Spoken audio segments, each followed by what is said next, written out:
দেখো আমি মটর রান্না করছি। এটাতে আদা রসুন জিরা গোলকি পেঁয়াজ রসুন সব দেওয়া আছে, গরম মশলা হালকা দেওয়া আছে, উপর থেকে নুন দিয়ে দিলাম, হলুদ দিয়ে দিলাম, কাশ্মীরি লাল মরিচ দিয়ে দিলাম। এবার দিয়ে দিচ্ছি মিট মশলা আর একটু তেল। এটাকে পুরো মেখে নেবো, মেখে নিয়ে প্রায় 1 ঘন্টা অবধি রেখে দেবো। আমি ভালো করে মেখে নিলাম। দেখুন যত মাখবেন তত মাংস টেস্টি হবে।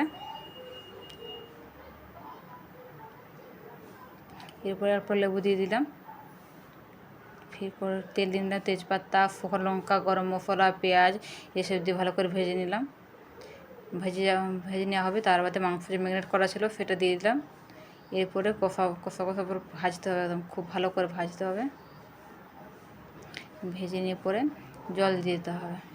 আমি চর্বিগুলো পরে দিয়ে দিলাম, চর্বিগুলো সাইডে রাখা ছিল ওটা দেখাতে পারলাম না, চর্বিগুলো পরে দিয়ে দিলাম। দেখুন লাস্ট লুকটা কেমন হয়েছে দেখুন।